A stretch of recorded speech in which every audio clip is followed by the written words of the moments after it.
Gagal memahami ajaran dan kehendak Kristus.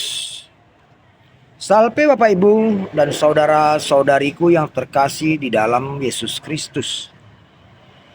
Dalam renungan kemarin, Yesus mengajarkan kepada murid-muridnya bagaimana ia akan diserahkan untuk menderita dan wafat, dan bagaimana pada hari ketiga ia akan bangkit. Namun para murid tidak memahami apa ajaran Kristus itu. Hari ini kita disuguhkan renungan dari Injil Markus bab 9 ayat 38 sampai 40. Dalam Injil bagi kita hari ini, laksana seorang bawahan, Yohanes datang membuat laporan kepada Yesus karena ia telah menemui orang yang bukan bagian dari mereka telah melakukan pengusiran setan atas nama Yesus, dan ia melaporkan bahwa ia telah melarang orang tersebut melakukannya. Tapi apa jawaban Yesus? Mengapa engkau melarangnya? Barang siapa yang melakukan dalam namaku, ia adalah bagian dari kita, sebab tak ada seorang pun yang dapat melakukan mukjizat dalam namaku dan seketika itu juga menyangkal aku. Nah, saudara-saudari yang terkasih, dalam renungan kita hari ini yang diambil dari Injil Markus bab 9 ayat 38 sampai 40, Yesus dengan tegas mengatakan bahwa siapapun yang melakukan mukjizat dalam namanya, atas namanya, ia tidak menentang. Ia adalah bagian dari pengikutnya. Saudara-saudara yang terkasih, fenomena yang terjadi pada zaman Yesus yang dilakukan oleh Yohanes ternyata sampai sekarang juga masih terjadi, masih berlaku. Kita sering menyaksikan atau bahkan kita melakukan. Bagaimana kita menilai seseorang itu pengikut atau tidak pengikut Kristus melalui data KTP. Kita akan mengaku sebagai pengikut Kristus karena KTP kita tertulis Kristen atau Katolik.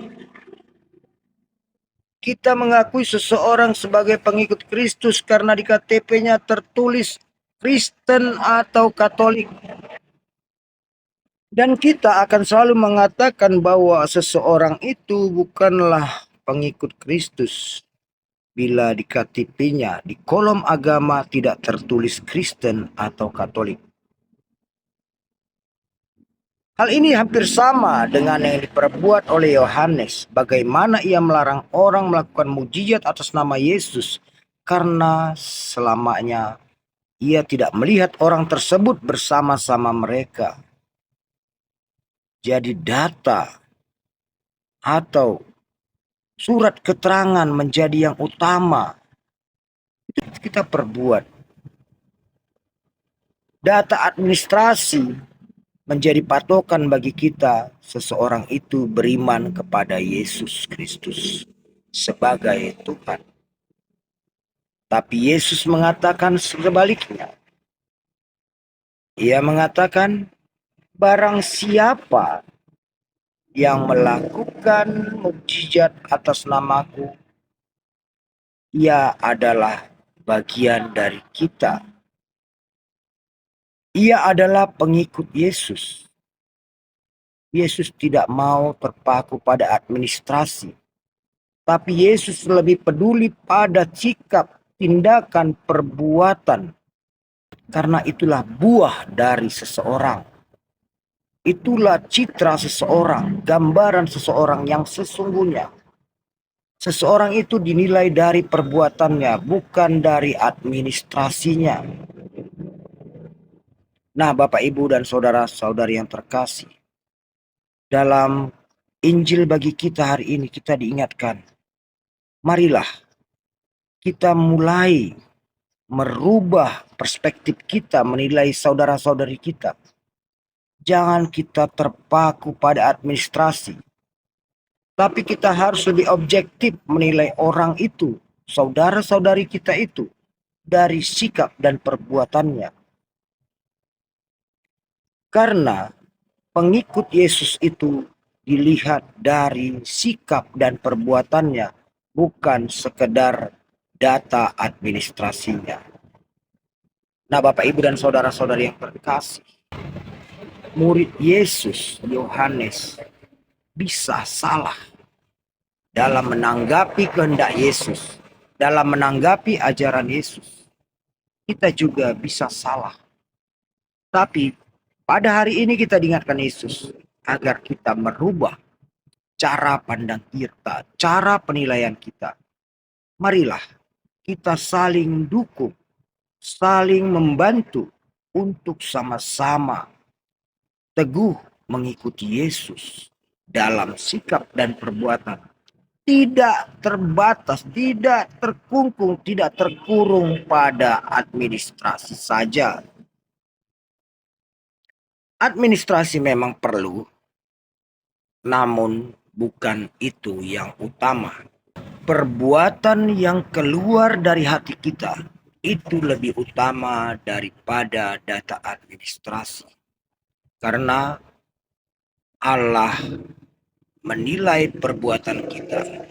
Allah mencintai perbuatan kita, perbuatan kasih kepada saudara-saudari kita, sesama kita, dan perbuatan cinta kepada Allah. Itu yang utama bagi Yesus, bukan data administrasi diri, melainkan ungkapan melalui perbuatan dan sikap kita dalam menjalankan hukum cinta kasih yang diajarkan Yesus kepada kita. Bapak, Ibu, dan saudara-saudari terkasih, semoga dengan renungan kita hari ini, dengan sabda Yesus yang disampaikan kepada kita hari ini, kita semakin menyadari apa yang ingin disampaikan Yesus lewat firman-Nya kepada kita, dan dapat membawa kita semakin dekat kepada kehendak Yesus. Amin. Tuhan memberkati.